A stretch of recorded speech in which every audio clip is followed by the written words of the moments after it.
দর্শক এবার জানাবো পুঁজিবাজারের খবর। সপ্তাহের শেষ কার্য দিবসে ঢাকা স্টক এক্সচেঞ্জ ডিএসইতে সূচকের নেতিবাচক প্রবণতা দিয়ে চলছে লেনদেন।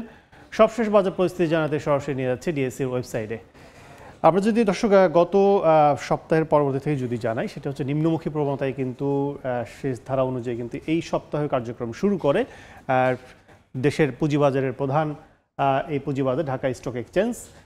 সেক্ষেত্রে গতকালও কিন্তু আমরা দেখেছি নিম্নমুখী প্রবণতার সূচকের অধপতন দিয়ে কিন্তু শুরু হয় এবং প্রধান সূচক ৬২ এবং সরিয়া সূচক ১৬, ডিএসইর বিশেষায়িত সূচক ১৫, সব সূচক কিন্তু নিম্নমুখী অবস্থায়। আজকেও আমরা দেখছি সেটা হচ্ছে সকাল থেকে কিন্তু কার্যক্রম নিম্নমুখী অবস্থায় রয়েছে সবগুলো সূচক।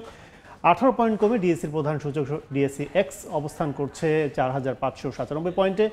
৫ পয়েন্ট কমে ডিএসই সরিয়া সূচক অবস্থান করছে ১,০০২ পয়েন্টে। এছাড়া ০ পয়েন্ট কমে অবস্থান করছে ১,৭০৮ পয়েন্টে ডিএসইর বিশেষায়িত সূচক ডিএসই 13। এছাড়া লেনদেনের সংখ্যা সেই অনুপাতে কিন্তু এই সপ্তাহে কিন্তু কিছুটা বাড়লেও সেই তুলনায় কিন্তু বলা চলে যে ডিএসইর সার্বজনীন যে অবস্থান সূচক সেটি কিন্তু অবস্থায় কিন্তু অনেকটা ধস পুঁজিবাজার বিনিয়োগকারীদের জন্য।